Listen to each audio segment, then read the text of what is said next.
ஓம் ஸ்ரீ குருபியோ நமக. ஓம் ஸ்ரீ மகா பெரியவா சரணம். மார்ச் 3ஆம் தேதி ஞாயிற்றுக்கிழமை தேய்பிரை அஷ்டமி. அன்னைக்கு தினம் ஒரே ஒரு எலுமிச்சை போதும், உங்களோட ஒட்டுமொத்த பிரச்சனைக்கும் ஒரு தீர்வு கிடைக்க போகுது. பொதுவாகவே தேய்பிரை அஷ்டமி அப்படிங்கிறது நம்மோட கடன் தொல்லையை தீர்க்கக்கூடிய ஒரு அற்புதமான வழிபாட்டு தினம் அப்படிங்கிறது நம்ம எல்லாருக்குமே தெரியும். அதை விட தாண்டி யார் ஒருத்தவங்களுக்கு எதிரிகள் தொல்லை அதிகமாக இருக்கோ அவங்க வழிபட வேண்டிய தெய்வம் பைரவர். அதுவும் வழிபட வேண்டிய நாள் தேய்பிரை அஷ்டமி. பைரவருக்கு தேய்பிரை அஷ்டமி அன்னைக்கு மிளகு தீபம் போடுறது, தேங்காயில் தீபம் போடுறது, இதெல்லாம் பல பேருக்கு தெரிஞ்சிருந்தாலும் தெரியாத ஒரு முக்கியமான விஷயத்தை பற்றி தான் இந்த பதிவில் பார்க்க போகிறோம். இந்த விஷயம் ஒரு சில பேருக்கு தெரிஞ்சிருந்தாலும் தெரியாதவங்களுக்கு இந்த ஒரு தகவல் பயனுள்ளதாக இருக்கும். தேய்பிரை அஷ்டமியில் பைரவருக்கு ராகு காலத்தில் விளக்கு போடுறது, அவரை வழிபாடு செய்கிறது ரொம்ப சிறப்பு. மார்ச் 3ஆம் தேதி ஞாயிற்றுக்கிழமை சாயங்காலம் 4:30 மணிலேருந்து 6 மணி வரைக்கும் இதுதான் ராகு காலம்.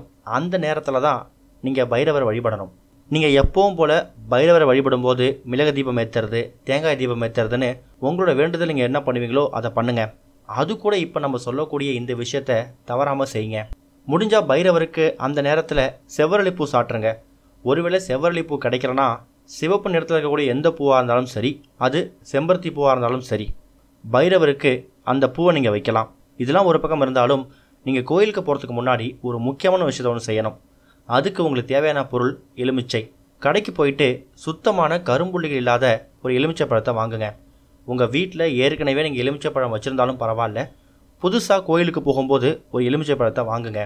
கண்டிப்பாக தேய்பிரை அஷ்டமி அன்னைக்கு ராகு காலத்தில் பைரவர் சன்னதியில் குருக்கள் இருப்பார்.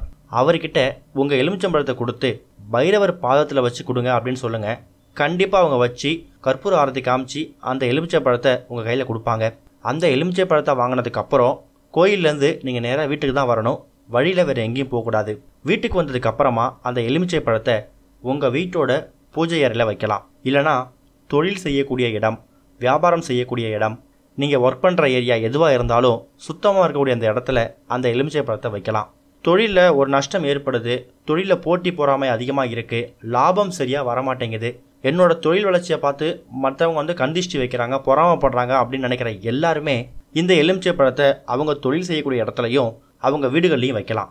யார் ஒருத்தவங்களுக்கு எதிரிகள் தொல்லை அதிகமாக இருக்கோ அவங்க வீட்டில் இந்த எலுமிச்சை பழத்தை அதுவும் பைரவர் பாதத்தில் வச்சு எடுத்துகிட்டு போயிட்டு நீங்கள் வீட்டில் வைக்கிறது மூலயமா தேவையில்லாத பொறாமை, கந்திருஷ்டி, கெட்ட எண்ணங்கள், துர்சக்திகள் இதெல்லாம் உங்கள் வீட்டிலேருந்து விரட்டி அடிக்கப்படும். அது மூலயமா செல்வ வளமும் பெருகும். நீங்கள் நினைக்கக்கூடிய காரியங்கள் எதுவாக இருந்தாலும் அது நடக்கும். இந்த தேய்பிரை அஷ்டமி அன்னைக்கு நீங்கள் எலுமிச்சை பழத்தை வச்சு வாங்குறீங்க அப்படின்னா அதுக்கு அடுத்ததான் நீங்கள் அஷ்டமிக்கு எப்போ கோயிலுக்கு போகிறீங்களோ அப்போ நீங்கள் அந்த எலுமிச்சை பழத்தை அதே மாதிரி பாதத்தில் வச்சு புதுசாக வாங்கிக்கோங்க.